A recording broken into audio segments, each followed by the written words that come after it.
Jordan Peele's latest film, Nope, is insane. It's a horror thriller film whose terrifying, haunting, and mysterious narrative has left much of its audience thoroughly confused and perplexed. While Nope's unique thematic core is incredibly well constructed, it's hidden deep beneath the dark and tangled complexity of the bizarre horrors of its narrative. From the terrifying murder spree of a chimpanzee on the set of a television show to the spine-chilling presence of a predator hidden amongst the sky's clouds, Nope's themes certainly aren't readily apparent, as it leaves many of its viewers too shocked to even begin to scratch beneath its surface. What is Jordan Peele trying to say with this film? What does it all mean? Join me today as I answer all of this and more as I take a deep dive into Nope. Warning, heavy spoilers ahead.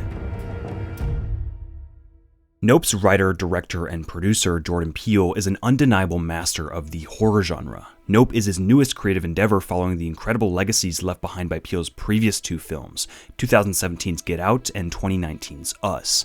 And whether or not Nope lives up to the expectations established by those two films, it's clear that Peele put an enormous amount of thought and effort into propelling the film in a new creative direction that would enable it to stand alone as something new and unique from anything else. Nope, like Peele's other films, is a breath of fresh air. Everything from its stunning cinematography to its unusual plots feels carefully crafted, incredibly original, and most important of all, extremely strange and intriguing. It's here that Peele manages to create one of the most unnerving atmospheres in his filmography, and honestly within the horror genre as a whole. Nope delivers an experience that is thoroughly soaked in sweat-provoking and heart-pounding anxiety. While the film contains its fair share of jump scares, these don't serve as its core, but rather as a misleading, decorative periphery.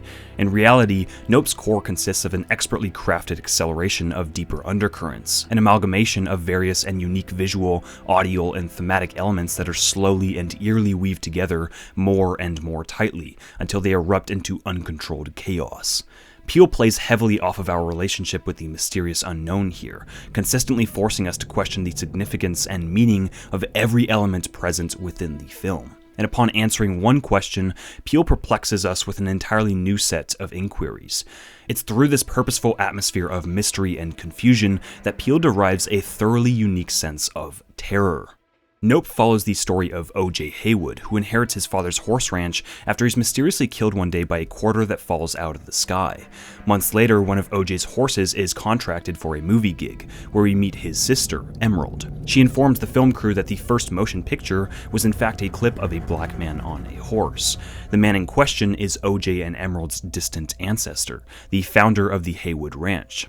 However, the film crew provokes O.J.'s horse until it goes haywire, resulting in the termination of O.J.'s contract. As the film progresses and things become ever stranger, we meet Jupiter, the owner of a local amusement park whose introduction is tied to a deeply disturbing flashback of a chimp murdering actors on the set of a TV show. As life on their simple ranch devolves into chaos, O.J. and Emerald are met with a horrifying reality.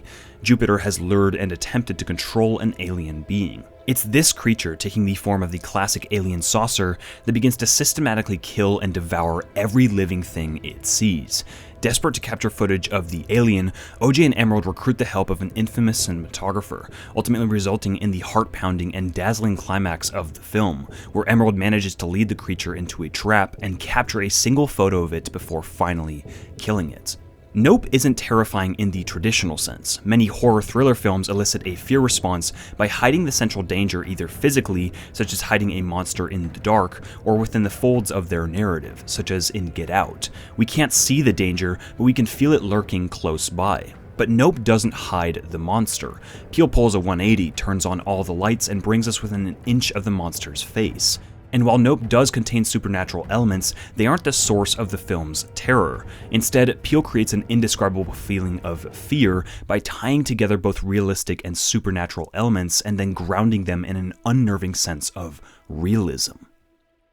In order to understand the film's generation of horror here, it's crucial to recognize that the film by itself isn't scary.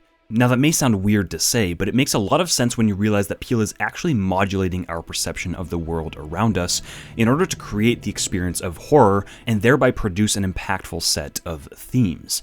The average person wouldn't consider a horse to be scary. On the contrary, in fact, many of us might find them to be cute, until we watch one flip out and almost kill someone on a movie set. And like horses, chimps also aren't inherently terrifying. That is, until we watch one maul several human beings to death until it's covered in blood.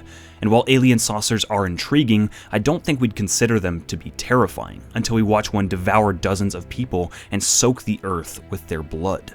Peele is expertly contradicting our preconceptions of these elements to generate his horror experience. Now, all the separate elements, and specifically the creatures of Nope, are not random, they're closely connected, not within the physical confines of the film's narrative, but actually within its themes, and how we perceive each of them, both individually and as a greater whole. A horse, a chimp, and an alien saucer all elicit a sense of awe whenever we see them, especially in films. It's why we're entranced by westerns, why we're compelled to go to zoos, or why we're fascinated by potential UFO sightings. As Jordan Peele puts it perfectly in Nope, people love spectacles. Ironically, Nope is a spectacle in of itself, only further reinforcing the message it's trying to communicate. But what exactly is that message?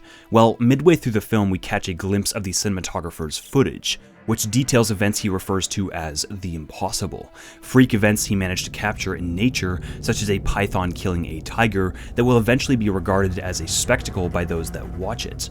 It's here that we find the key link Peele makes in the film, a connection between spectacle and humanity's relationship with nature. With the way our world has progressed, we've become increasingly detached from nature. Whether or not it's always been this way, it's clear that a relationship with the natural world around us is not a symbiotic one, it's parasitic. We tear down forests, senselessly eradicate endless numbers of species, and continuously work to bleed the earth dry of every last ounce of material it has to offer us.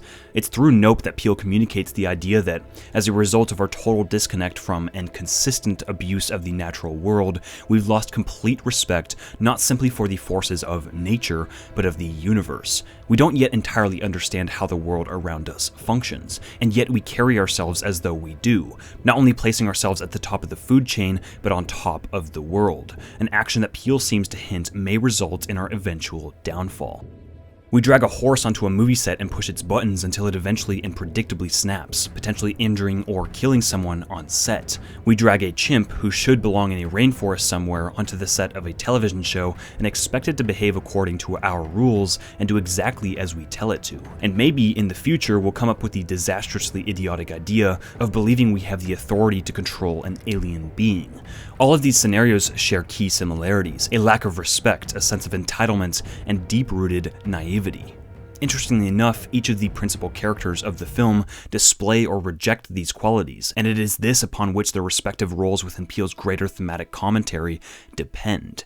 Of all the characters in the film, OJ is the only one who truly understands, cares for, and even sacrifices himself for the natural world.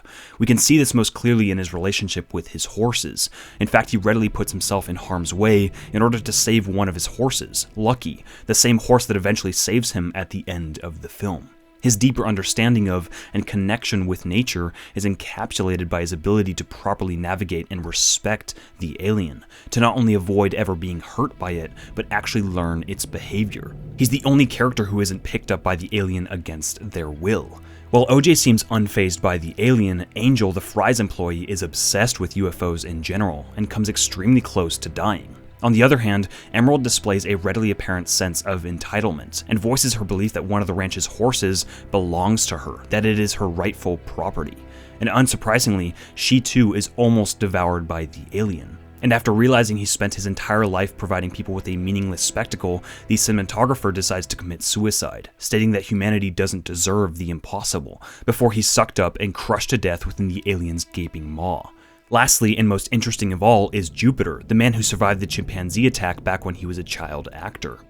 It's across all of these characters and their interactions with the various elements of the film that I believe Peele delivers the core of his argument. Disrespect and place yourself above the forces of nature, and they will kill you.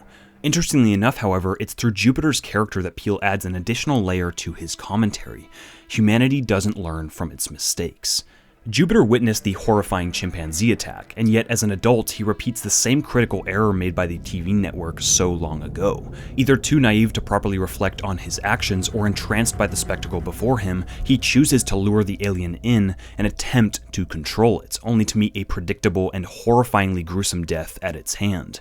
Peele is asking an important question here. If humanity as a whole can't learn from its own mistakes and chooses instead to actively recreate them, how can it expect to tackle critical issues and advance as a whole?